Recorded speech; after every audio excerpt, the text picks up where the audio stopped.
Romanos capítulo 1, versículo 8.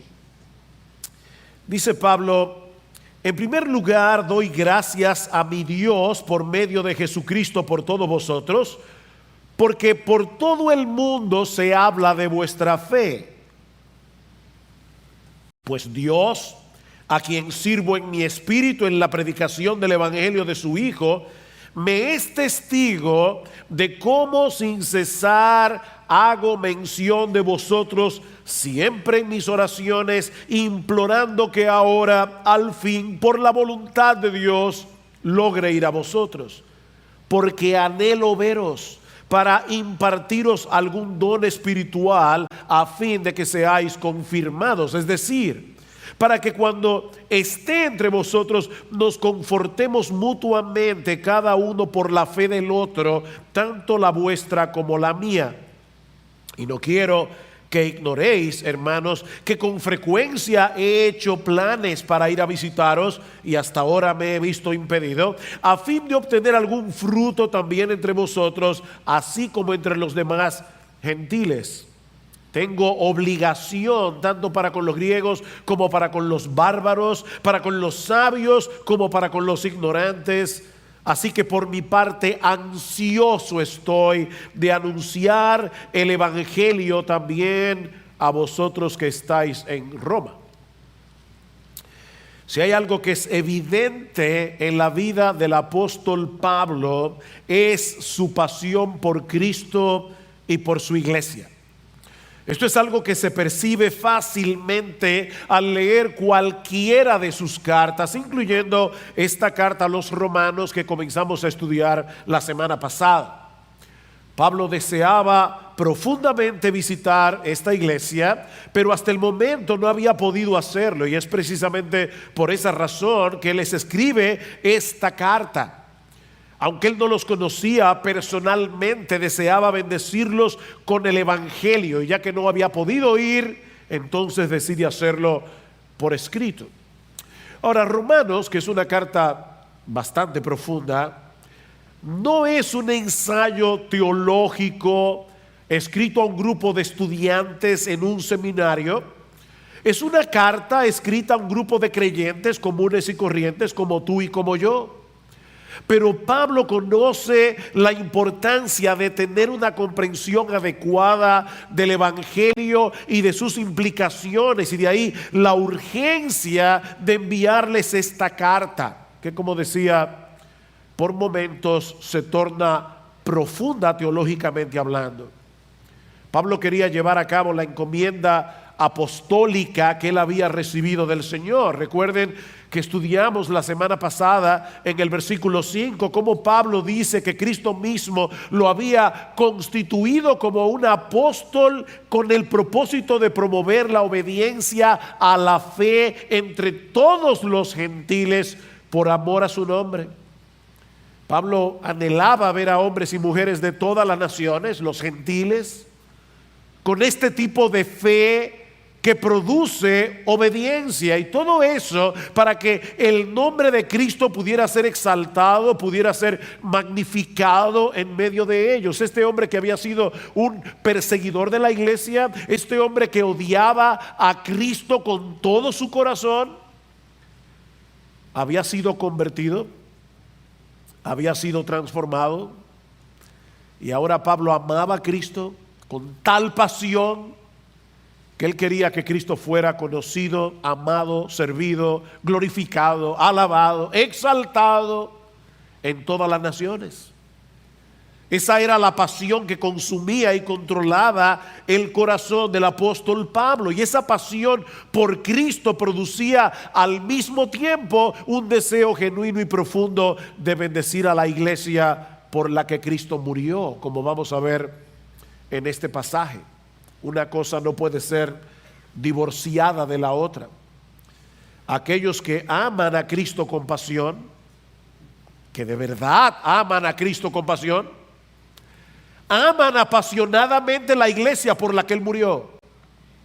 Aman apasionadamente esa iglesia que es el objeto del amor de nuestro Señor, como vemos en Efesios capítulo 5, cuando Pablo le dice a los esposos: maridos, amad a vuestras mujeres, así como Cristo amó a la iglesia y se entregó por ella para santificarla. Es imposible amar a Cristo y no amar a su iglesia. Y es esa pasión por Cristo y por la iglesia lo que se encuentra en el trasfondo de este pasaje, que podemos dividir en tres partes.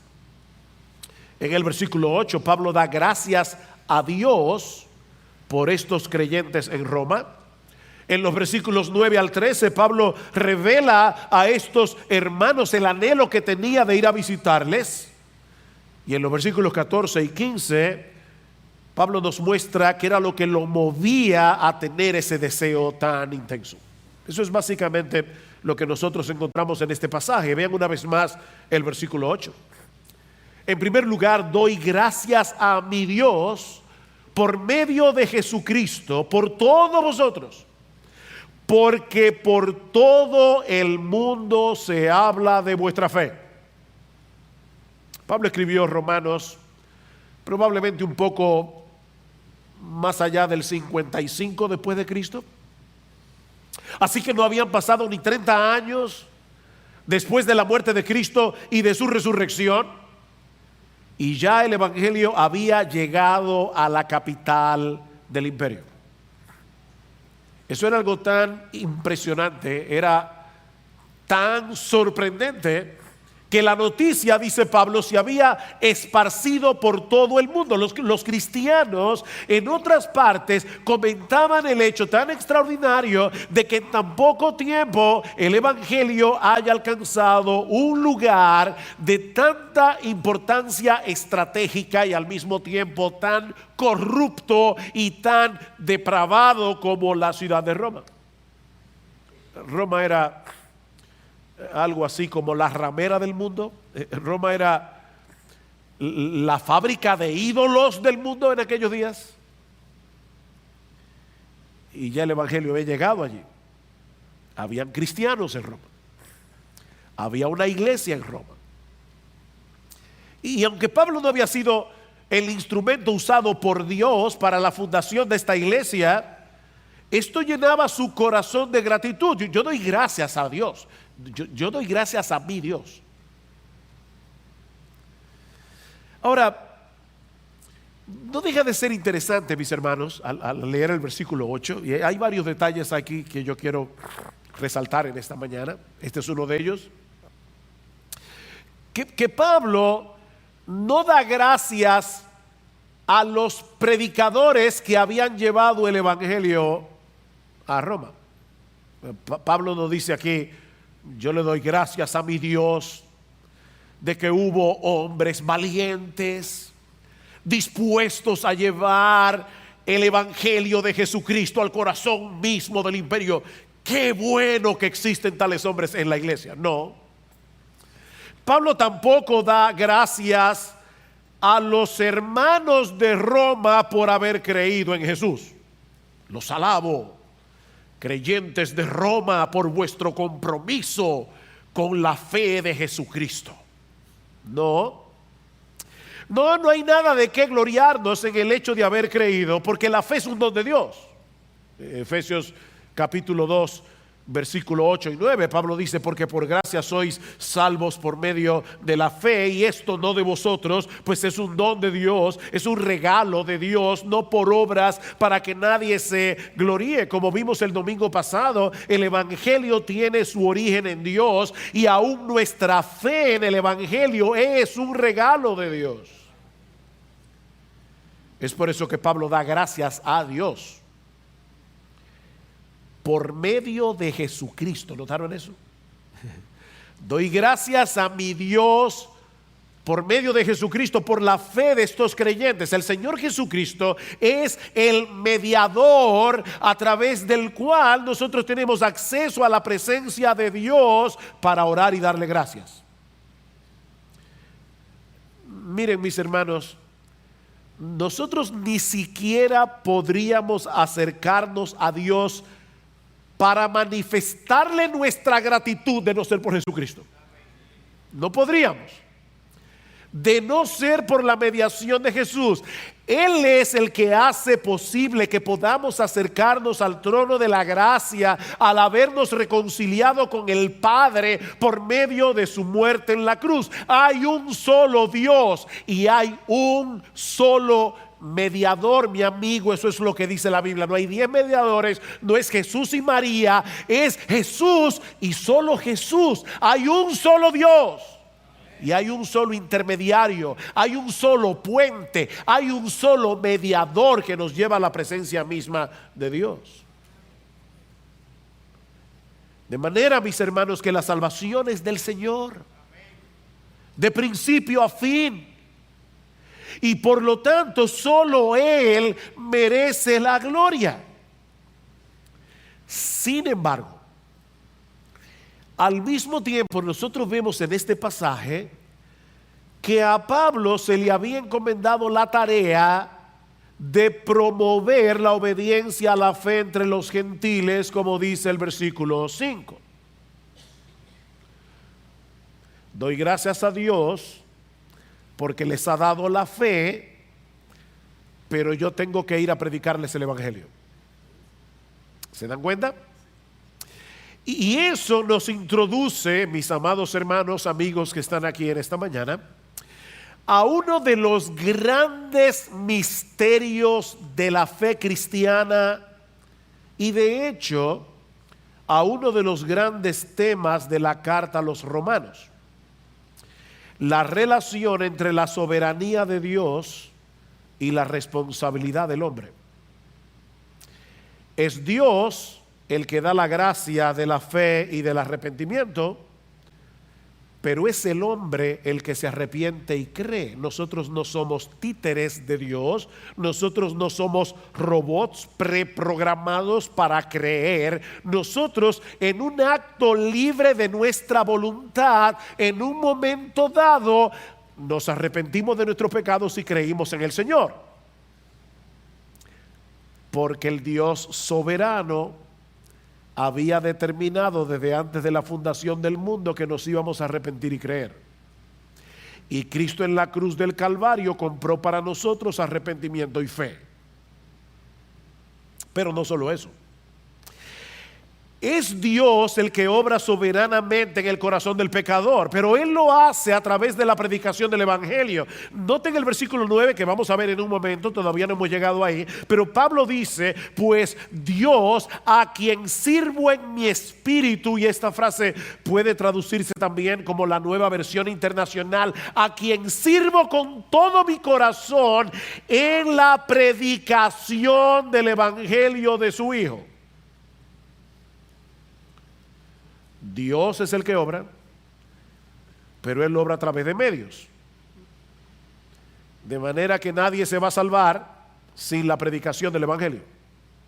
Porque a Dios le ha placido salvar a los creyentes por la locura de la predicación. Eso es lo mismo que vemos más adelante en Romanos capítulo 6, versículo 17. Pablo había estado hablando acerca de que nosotros, antes de venir a Cristo, éramos esclavos del pecado. Pero gracias a Dios, otra vez, que aunque erais esclavos del pecado, habéis obedecido de corazón a aquella forma de doctrina a la cual fuisteis entregados. ¿Se dan cuenta? Hubo una forma de doctrina, hubo una doctrina en la que ellos creyeron y alguien les llevó esa doctrina. Alguien les predicó estas doctrinas preciosas del Evangelio. Y ahora Pablo dice: yo doy gracias a Dios que aunque erais esclavos del pecado, habéis obedecido de corazón aquella forma de doctrina a la cual fuisteis entregados, y libertados del pecado vinisteis a ser siervos de la justicia. Dios es soberano, el hombre es responsable.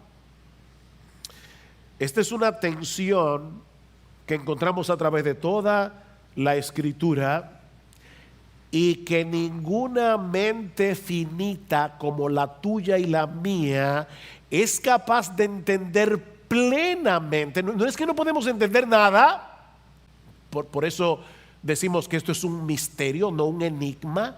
Un enigma es una pared infranqueable, no se puede penetrar. Un misterio es un océano sin fondo. Tú te puedes tirar y de acuerdo a tus pulmones intelectuales y espirituales vas a llegar hasta cierta profundidad, pero siempre, no importa qué tan profundo tú seas, siempre va a haber debajo de tus pies un océano infinito al que nunca vas a llegar. Así que aquí tenemos una tensión que ninguna mente finita es capaz de entender plenamente o de explicar de una manera completamente satisfactoria. Dios es soberano, el hombre es responsable. Y mis hermanos, créanme, no es exagerado decir que muchos de los errores, muchas de las herejías que han surgido a lo largo de los siglos en la historia de la iglesia han tenido su origen en el intento de eliminar esta tensión. ¿Y cómo lo han hecho? Bueno, algunos lo hacen debilitando la soberanía de Dios, dejando la salvación en última instancia en manos del pecador, como lo hace el arminianismo y el catolicismo romano. Otros lo hacen debilitando la responsabilidad humana a favor de la soberanía de Dios, como es el caso de los hipercalvinistas. Pero lo cierto es, mis amados hermanos, que la Biblia da por sentado estos dos lados de la moneda actuando al mismo tiempo, actuando en el mismo evento, no al mismo tiempo. La soberanía de Dios siempre va primero, porque es la soberanía de Dios, pero siempre actuando en el mismo evento, como vemos claramente en la siguiente sección de la carta, versículo 9. Pues Dios, a quien sirvo en mi espíritu en la predicación del evangelio de su Hijo, me es testigo de cómo sin cesar hago mención de vosotros siempre en mis oraciones, implorando que ahora al fin por la voluntad de Dios logre ir a vosotros. Pablo pone a Dios de testigo de que sin cesar él oraba por estos hermanos y que él le pedía a Dios en oración: por favor, Señor, en tu santa y perfecta voluntad, concédeme el anhelo de mi corazón, déjame ir a Roma, déjame ir a Roma. Pablo quería ir a Roma, vean el versículo 11, porque anhelo veros. Versículo 13, no quiero que ignoréis, hermanos, que con frecuencia he hecho planes para ir a visitarlos. Versículo 15, así que por mi parte ansioso estoy de anunciarles el evangelio. ¿Ven el punto? Pablo quería ir a Roma y él le oraba a Dios: por favor, Señor, déjame ir a Roma. Pero al mismo tiempo él se sentaba a planificar cómo llevar a cabo este proyecto. ¿Ven el versículo 13?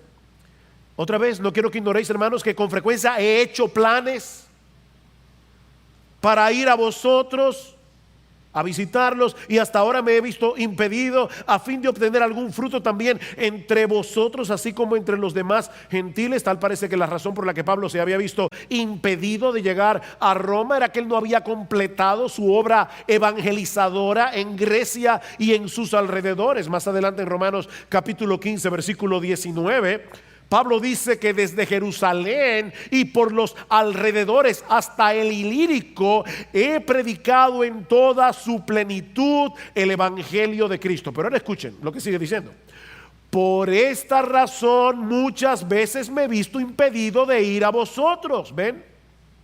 Él estaba en otra cosa, él tenía otras responsabilidades, pero ahora, no quedando ya más lugares para mí en estas regiones, y puesto que por muchos años he tenido un gran deseo de ir a vosotros, cuando vaya a España iré a vosotros. Romanos 15, 22. Pablo tenía años deseando ir a Roma. y se lo había pedido a Dios en oración una y otra vez. Pero al mismo tiempo, él se sentaba a planificar el viaje.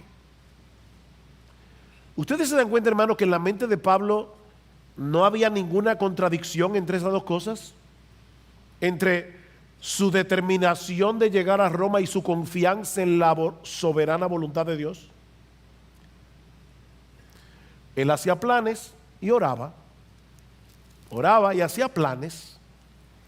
Su convicción de que él debía orar por este viaje, porque Dios, a final de cuentas, era el que iba a obrar, no llevaba a Pablo a quedarse de brazos cruzados a esperar que las cosas sucedieran.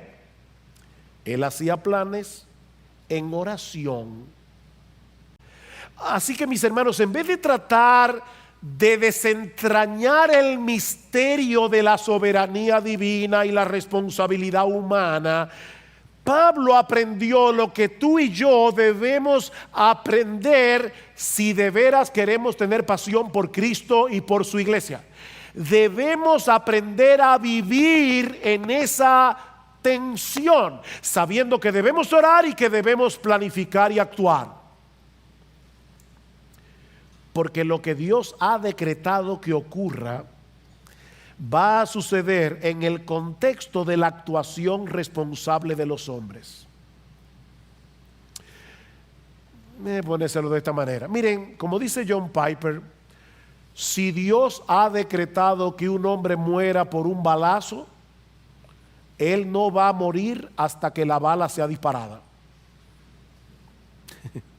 Es así de simple.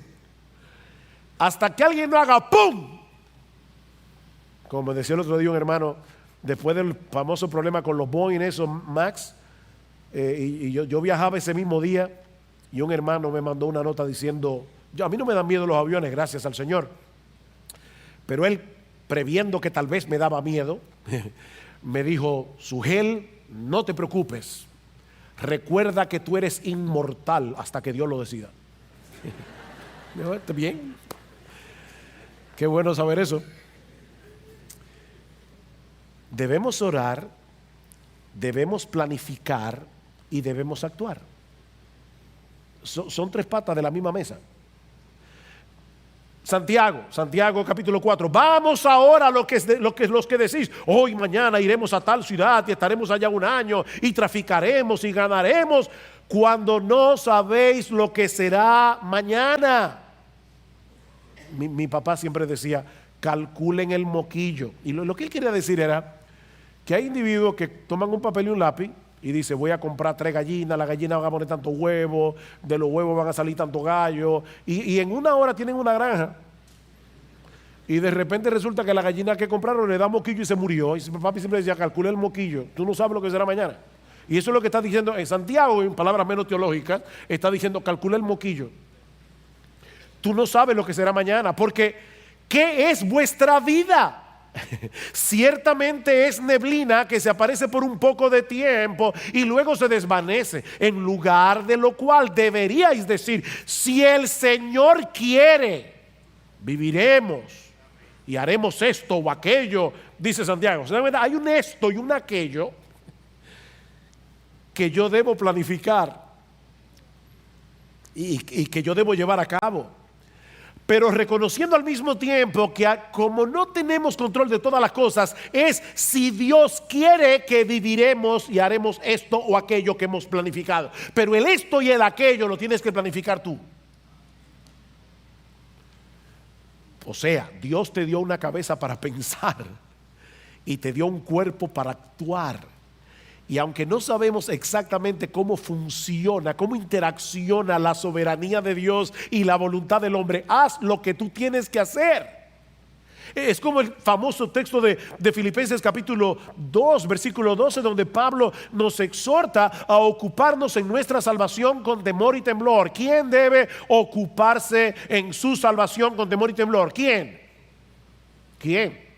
Es una pregunta. Y yo espero que ustedes me respondan. Nosotros, ocuparnos nosotros en nuestra salvación y con temor y con temblor. ¿Saben por qué Dice Pablo, porque Dios es el que en vosotros produce así el querer como el hacer por su buena voluntad. Pablo oraba, Pablo planificaba, y ahora viene la pregunta del millón. Respondió Dios, la oración de Pablo. Señor, yo quiero ir a Roma, yo quiero ir a Roma. Sí, la respondió. Pero en el tiempo y en la forma en que Dios soberanamente decidió hacerlo. Pablo quería ir a Roma una vez, fue 2 veces. Así que el Señor respondió más abundantemente. 2 veces. Y gratis, porque fue preso. O sea, él le decía, Señor, yo quiero ir a Roma. Dios le dijo, mire, yo te voy a llevar. En su momento lo llevó 2 veces preso con guardaespaldas, pagados por el imperio, custodiado. Yo me imagino que Pablo nunca pensó que Dios iba a responder su oración de esa manera. Pero él sabía lo que tú y yo tenemos que saber, y es que Dios es más sabio que tú y que yo. Tú ora, deja que Dios responda como Él quiera y cuando Él quiera. Porque, mis hermanos, ¿qué habría sucedido? Escuchen esta pregunta importante. ¿Qué habría sucedido si Dios hubiera respondido la oración de Pablo tan pronto la hizo la primera vez? ¿Saben qué hubiera sucedido? Que no tendríamos la carta a los romanos. La razón por la que Pablo tuvo que escribir la carta a los romanos es porque Dios se dilató en responder su oración. Así que hoy estamos estudiando la carta a los romanos porque Dios no quiso responderle a Pablo su oración inmediatamente. ¡Qué bendición! ¡Qué bueno que Dios no le dijo que sí a Pablo de una vez! Porque de lo contrario no tendríamos esta bendición en nuestras manos. ¿Ustedes se dan cuenta? Mi hermano querido, tú que estás orando por algo que no ha llegado, tranquilo, sigue orando, pero sigue esperando en la buena voluntad de Dios. De manera que al pedirle algo a Dios en oración debemos esperar con mansedumbre, humildad, que Él responda en su tiempo y a su manera. ¿Saben que orar es una aventura? Es una aventura porque uno nunca sabe la forma tan creativa en la que Dios va a responder nuestra oración. Pero no dejes de orar. Porque la Biblia dice en Santiago capítulo 4 versículo 2 que no tenemos lo que deseamos porque no pedimos. En la soberanía de Dios, Él ha decretado hacer lo que Él va a hacer a través de nuestras oraciones. Pastor, yo no entiendo. No hay problema, yo tampoco. Pero obedece. Que Dios dice en su palabra, tú no tienes lo que quieres porque no lo pides. Así de sencillo. Pero tampoco dejes de planificar y de actuar, porque la Biblia también dice en Proverbios capítulo 20 versículo 18 que los proyectos con consejo se preparan y con dirección sabia se hace la guerra. Y en Proverbios capítulo 13 versículo 4 dice que los perezosos desean muchas cosas pero no alcanzan nada. Yo quisiera hacer esto y lo otro y lo de más allá. El perezoso no ha perdido la capacidad de desear cosas y hay proyectos, pero no logra nada porque es un perezoso. Ahora, ¿qué era lo que Pablo quería hacer en Roma? Esa es otra pregunta. ¿Por qué esa insistencia en ir a Roma? Pastor, para ver el Coliseo. No. De hecho, el Coliseo ni existía. El Coliseo lo comenzaron a construir en el año 71 después de Cristo por Vespasiano. O sea, ya Pablo estaba muerto cuando empezaron a construir el Coliseo romano. No era para visitar el Coliseo. No era por las razones por las que muchos turistas quisiéramos ir a Roma en el día de hoy. Versículo 11. Porque anhelo veros para impartiros algún don espiritual, a fin de que seáis confirmados, fortalecidos en vuestra fe, es decir, para que cuando esté entre vosotros nos confortemos mutuamente cada uno por la fe del otro, tanto la vuestra como la mía. Y no quiero que ignoréis, hermanos, que con frecuencia he hecho planes para ir a visitarlos y hasta ahora me he visto impedido, a fin de obtener algún fruto también entre vosotros, así como entre los demás gentiles. Hay tres propósitos en la mente de Pablo: fortalecerlos en su fe a través del uso de los dones que el Señor le había dado, versículo 11, ser mutuamente confortados en la comunión cristiana, versículo 12, y cosechar algún fruto de salvación a través de la predicación del Evangelio, versículo 13. Ahora, no olviden que Pablo no conocía a la mayoría de estos creyentes. El afán de ir a visitarlos no es porque eran amigos íntimos, es simplemente porque eran sus hermanos en la fe. Pablo anhelaba bendecir al pueblo de Dios con los dones que el Señor le había dado. Y aunque él era un apóstol de Jesucristo, ¿sabes qué, mi amado hermano de Iglesia Bíblica del Señor Jesucristo? Ese es el sentir que debería tener todo cristiano. Todo cristiano. Déjame hacerte una pregunta. Y por favor, sé honesto en tu propia conciencia. Hoy en la mañana, tú te estabas preparando para venir a la iglesia. ¿Te pasó por la cabeza la idea de que tal vez hay alguien en este cuerpo local de creyentes que necesita de ti? De tal manera que tú le dijiste: Señor, voy a la iglesia y no voy únicamente a oír tu palabra, yo voy también a bendecir a otro porque soy parte de un cuerpo. Por favor, Señor, muéstrame en qué manera yo puedo bendecir a mis hermanos. Porque en Hebreos capítulo 10, versículo 23 en adelante, dice que esa es una de las razones por la que no debemos dejar de congregarnos, como algunos tienen por costumbre, para poder exhortarnos mutuamente, dice el autor de la carta a los Hebreos. Pablo no conocía a estos creyentes, pero él quería bendecirlos. ¿Saben cuál es mi trabajo aquí hoy en la mañana?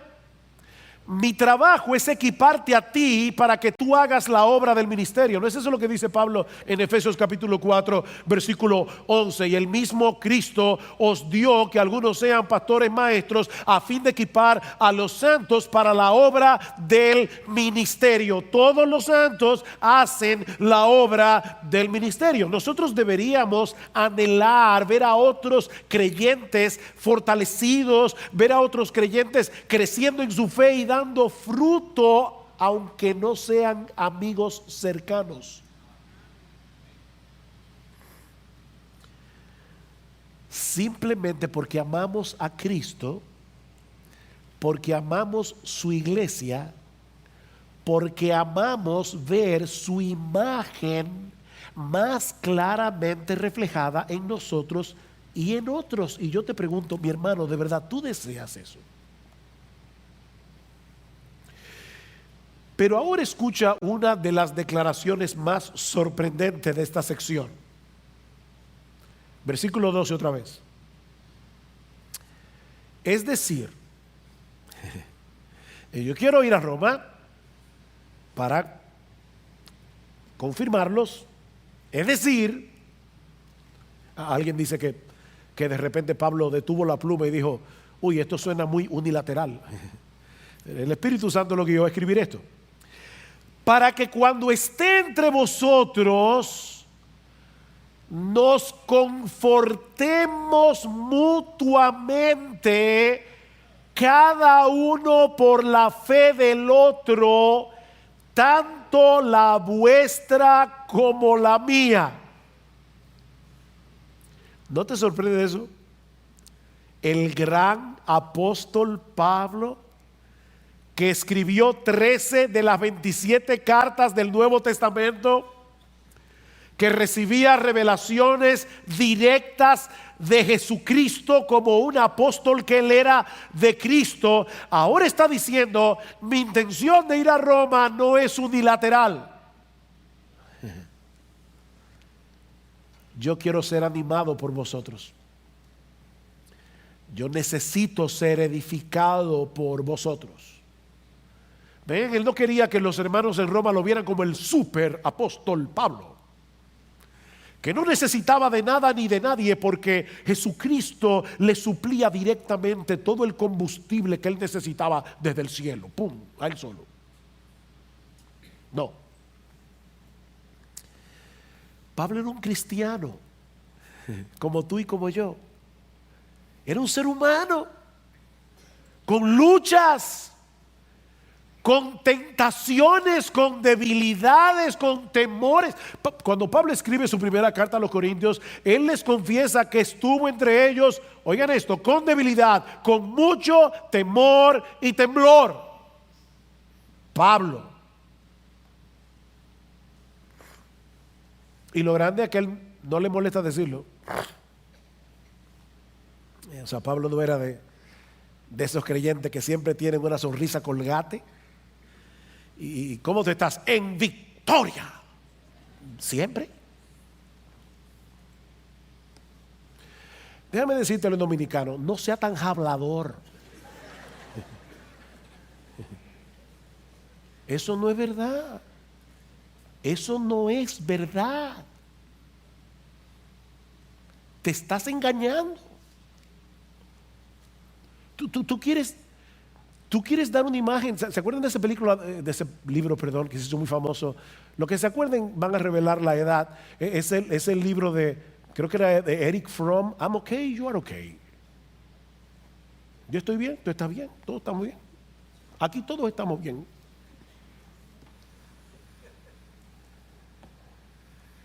Miren, mis hermanos, no pongan a los pastores en la lista de los superhéroes de Marvel.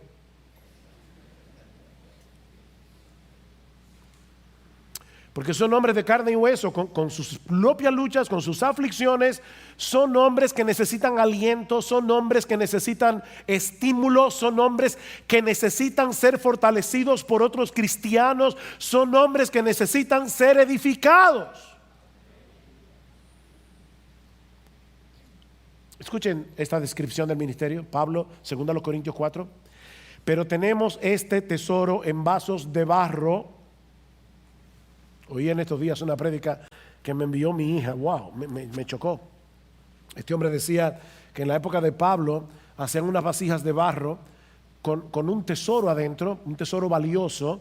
Ellos pensaban: si yo pongo este tesoro tan valioso en esta vasija que no cuesta nada, los ladrones no van a buscar ahí. Ahora, esas vasijas eran como las alcancías en el día de hoy. Para sacar el tesoro había que romperlas. Una vez alguien me dijo: Sugel, cuando Dios decide usar a un hombre, ese hombre va a sufrir mucho. Y eso no es para los pastores solamente.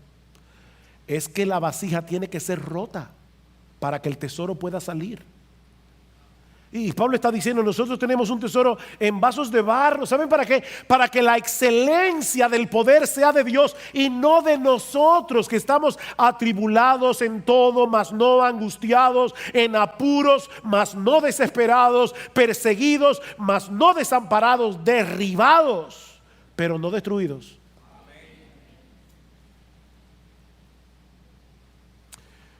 Oh, mis hermanos, nunca dejen de ver a sus pastores como hombres necesitados de sus oraciones, de sus palabras de aliento y de edificación, porque ellos necesitan de ti, así como tú necesitas de ellos.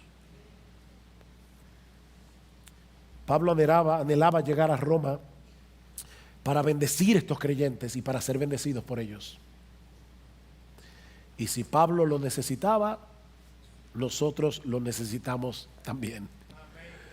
Esa es la perspectiva que todo creyente debe de tener de sí mismo y de la iglesia. Mis hermanos, nadie aquí es autosuficiente para vivir su vida cristiana aislados de los demás. La razón por la que Cristo te puso en una iglesia es para que puedas bendecir a otros, mientras los otros son de bendición para ti. Pero si te aíslas de los demás, eso no va a suceder.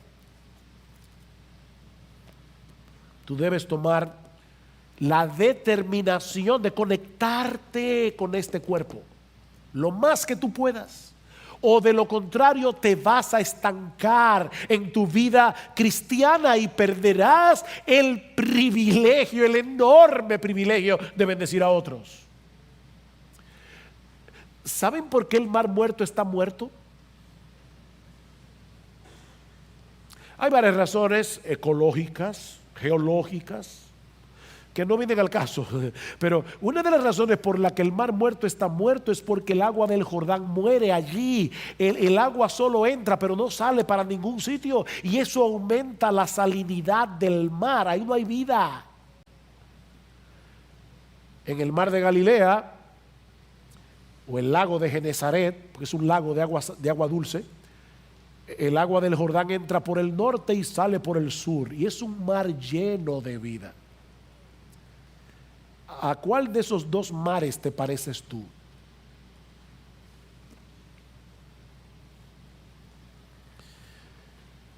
¿Eres de los que vienes a la iglesia los domingos únicamente a recibir el agua desde el púlpito? ¿O esa palabra resuena de tu corazón al corazón de otros cada semana? Pero hay algo más en nuestro texto que veremos más brevemente.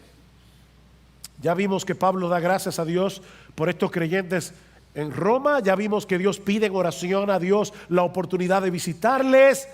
Pero ahora Pablo quiere revelar a estos hermanos la motivación detrás de su anhelo, si quieren ponerlo de otro modo, la fuerza motora que mantiene en movimiento esa determinación en el corazón de Pablo. Versículo 14: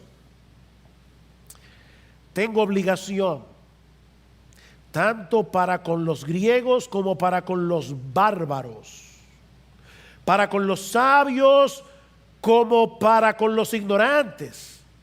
Así que por mi parte, ansioso estoy de anunciar el evangelio también a vosotros que estáis en Roma. Me gusta más como lo dice la Reina Valera del 60, y de hecho es más literal. Por lo menos la palabra que aquí se traduce como obligación es una palabra que significa deudor. Pablo dice, Reina Valera del 60, a griegos y a no griegos, a sabios y a no sabios, soy deudor. Soy deudor. El mismo Pablo que va a escribir más adelante en el capítulo 13 de Romanos: no debáis a nadie nada, sino el amaros unos a otros. Ahora les dice a estos creyentes de Roma: yo tengo una deuda en lo que respecta al evangelio. Pablo les escribe a los corintios y les dice: me es impuesta necesidad predicar el evangelio. Él tenía un sentido de obligación. Alguien va a decir: bueno, pastor, claro, él era un apóstol. Y es verdad, Pablo era un apóstol. Y esa era una de las razones por la que Pablo sentía obligación de predicar el evangelio. Pero ¿qué detiene mí? Tú y yo no somos apóstoles. Y la mayoría de ustedes no son pastores. ¿Podemos nosotros identificarnos con estas palabras de Pablo y poder decir como él, yo soy deudor, yo debo el evangelio? Observa algo importante aquí, muy importante, muy importante. Mis hermanos, ¿de quién era deudor Pablo? Pablo dice, yo soy deudor. ¿Deudor de quién? ¿Se sentía Pablo que él era un deudor de Dios? No. No, porque el evangelio es un don de gracia. Ve, en el versículo 5 Pablo dice, por medio de quien hemos recibido la gracia y el apostolado para promover la obediencia a la fe. Y más adelante va a decir que la salvación es por fe y para fe, como está escrito, mas el justo por la fe vivirá. La salvación es por gracia.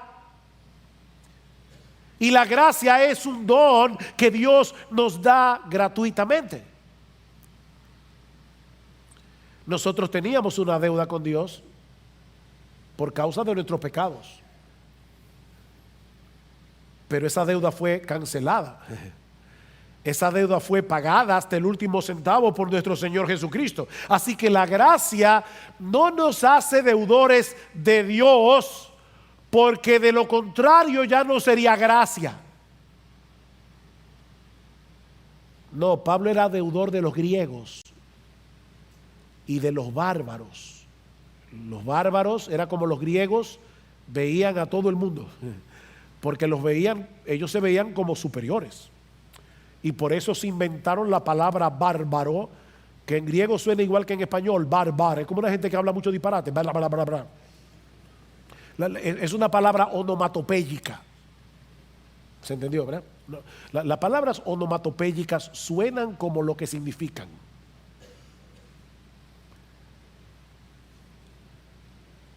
Bárbaros. Suena, ¿verdad? Bárbaro, ¿verdad? Bueno, eso es lo que significa la palabra. Y Pablo dice, yo me siento deudor de todo el mundo, de los griegos sofisticados, que amaban la filosofía, y de los bárbaros. Yo me siento deudor de los sabios, los médicos, los arquitectos, la gente rica, la gente de una clase social alta, y también me siento deudor de los analfabetos. Yo me siento deudor, yo soy deudor. No es que me siento, es que yo soy deudor. Pablo, ¿y cuándo tú adquiriste esa deuda? Bueno, el punto es este, mis hermanos. Ningún ser humano califica para ser merecedor de la gracia porque es por gracia. Y por lo tanto, cuando Dios te hace partícipe de su gracia, al mismo tiempo te hace deudor del resto de los pecadores que necesitan la misma gracia que tú. Porque todos están en la misma condición. Cuando tú te ves a ti mismo como un miserable pecador que solo merece la condenación del infierno, y llegas a entender que Dios te miró con ojos de misericordia, tuvo compasión de ti por ninguna razón que no fuera su pura gracia, ¿acaso no debería eso moverte a ti a dar de gracia lo que de gracia recibiste, como dice Jesús en Mateo capítulo 10, versículo 8? Dad de gracia lo que recibisteis de gracia, o como dice otra versión, den gratuitamente lo que recibieron gratuitamente. Pero si ahora, porque tú eres cristiano, te sientes superior a los demás, estos impíos, ¿y tú qué eras? O sea, de verdad ahora tú estás allí parado en tu pedestal viendo a los pobres pecadores que van caminando. ¿Tú te sientes así? Tú no entiendes la gracia entonces. ¿Tú no has entendido el evangelio? ¿Tú no has entendido nada? Si tú te guardas esa gracia para ti solo, sabiendo que hay otros a tu lado tan necesitados de esa gracia como lo estabas tú cuando estabas perdido y camino a una condenación eterna, ahora tú conoces el mensaje de salvación. Ahora tú sabes que hay salvación en Cristo. Ahora tú sabes que hay perdón en Cristo para todo aquel que cree. Ahora tú sabes que Dios ofrece en el evangelio vida eterna hasta el peor de los pecadores.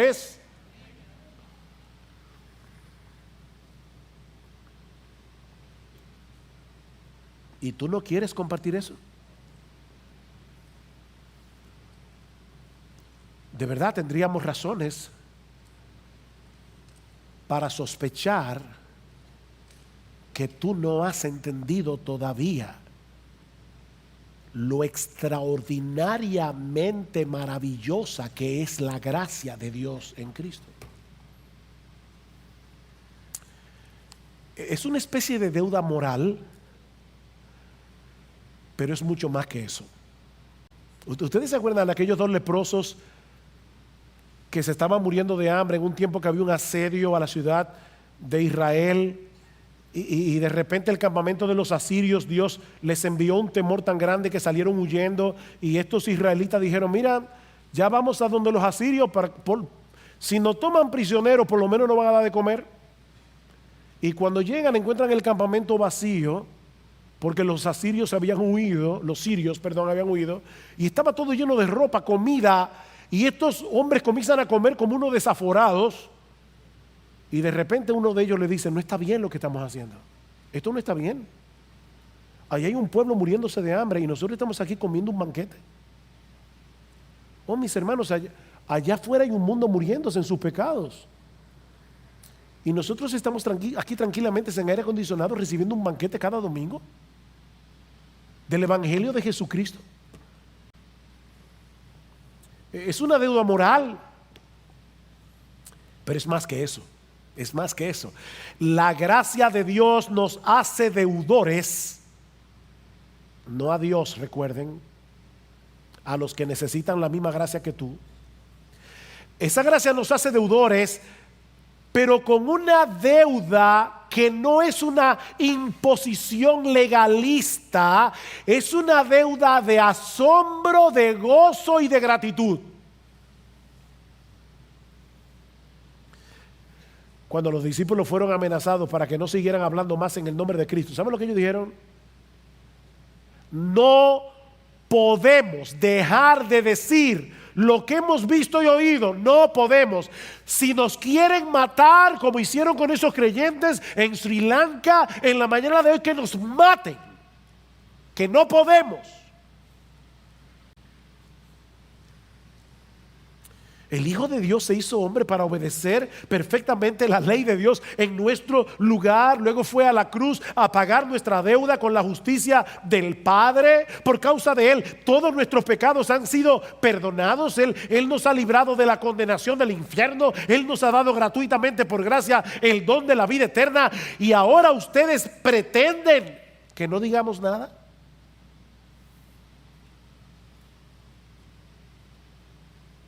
Versículo 15. Así que, por cuanto soy deudor, pero un deudor gozoso, el que tiene deuda no puede dormir, porque está aplastado por la deuda. No es ese tipo de deuda, esta es una deuda gozosa.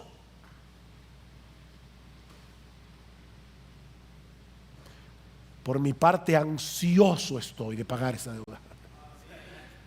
Ansioso, yo no veo la hora de llegar a Roma y decirle a estos romanos que hay salvación en Cristo, decirle a estos romanos que son adictos al poder, que se creen la última Coca-Cola del desierto,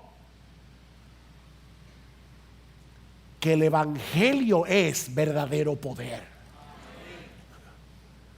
Yo no veo la hora, ansioso estoy de anunciar el Evangelio también a vosotros que estáis en Roma.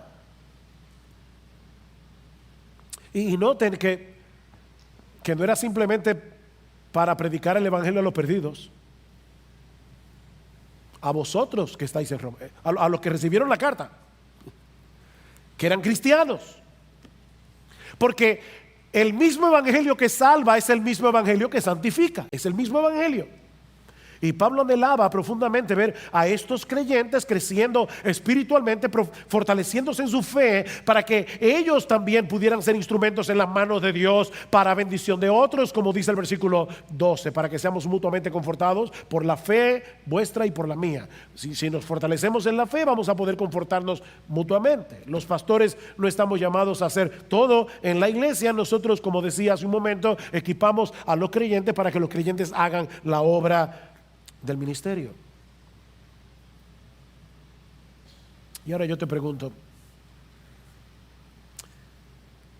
¿tú percibes en ti esa misma pasión por Cristo y por su iglesia que Pablo evidencia en este pasaje. Te sientes compelido a bendecir a los otros con los dones y talentos que el Señor te ha dado. Es la meta de tu vida poder alcanzar aquello para lo cual tú fuiste alcanzado por Cristo cuando el Espíritu Santo aplicó eficazmente el Evangelio en tu corazón. Cristo te llamó para algo. Él tiene un propósito para ti. Y tú deberías anhelar que cuando te encuentres en el lecho de muerte, tú puedas decir como Pablo: Señor, sí, de manera imperfecta, porque todavía soy pecador, pero tú sabes, Señor, que yo he peleado la buena batalla. Tú sabes, Señor, que yo he acabado la carrera. Tú sabes, Señor, que yo he guardado la fe. Tú anhelas decir eso. Es tal tu asombro por esa bendita gracia de Dios que Él ha derramado sobreabundantemente en ti por medio de Cristo, que tú deseas dar a otros de gracia lo que de gracia recibiste. ¿A ti te asombra todavía el Evangelio? ¿A ti te asombra el Evangelio? En la medida en que tú ves este diamante, porque de hecho, la semana que viene es que vamos a hablar del versículo 16 y 17. Yo los exhorto a que inviten a todos los que ustedes quieran para predicarles que el Evangelio es poder de Dios para salvación. Pero fíjense la conexión. Pablo dice: yo estoy ansioso de ir a predicarles el Evangelio a vosotros que estáis en Roma, versículo 16, porque no me avergüenzo del Evangelio. En otras palabras, la razón por la que yo quiero ir a Roma a predicar el Evangelio es porque yo me glorío en el Evangelio. Es una forma de decirlo al revés. Al decir no me avergüenzo, está diciendo yo me glorío. Yo me glorío en este mensaje. No me avergüenzo.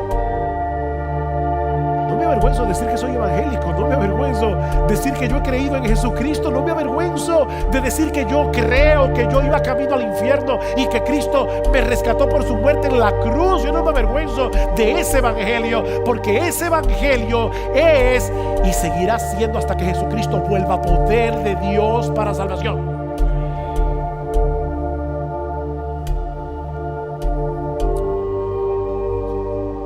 Una vez alguien me dijo, hace mucho de eso: Sugel, últimamente te estás repitiendo mucho en el púlpito. Bueno, los predicadores no deben estar repitiendo las mismas cosas, pero hay una cosa que los predicadores deben hacer cada domingo y que no va a cambiar nunca, y es predicar el Evangelio. Mi tarea no es venir aquí a hablar de profundidades misteriosas, no, y sorprenderlos. Wow. No, mi tarea es, de la manera más sencilla posible, predicarles el Evangelio todos los domingos. Porque esa es la única manera en que ustedes van a poder crecer en su asombro, en su admiración por el Cristo del Evangelio. Y es a través de esa admiración que todos nosotros vamos a crecer a su imagen. Así que hasta que yo me muera, yo no voy a predicar otra cosa. El Evangelio es un diamante inagotable.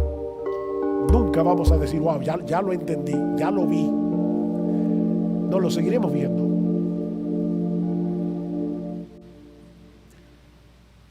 Pero es la única forma, predicando el Evangelio, que nosotros vemos a Cristo glorioso. Y cuando vemos a Cristo glorioso, somos transformados de gloria en gloria en la misma imagen, como por el Espíritu del Señor. Y si tú estás aquí sin Cristo en esta mañana, mi amigo, el anhelo de nuestro corazón es que tú también seas alcanzado con esa bendita gracia en esta misma hora. Que tal manera que tú vengas a Cristo en arrepentimiento y fe, ahora pidiéndole que tenga misericordia de ti. Mi amigo, las puertas de la salvación todavía están abiertas de par en par para todo el que se acoja por la fe a la gracia de Dios en Cristo. No desprecies ese regalo que Dios te está ofreciendo hoy en el Evangelio. ¿Sabes por qué? Porque nadie puede saber con certeza cuándo será la última vez. Ese regalo le será ofrecido.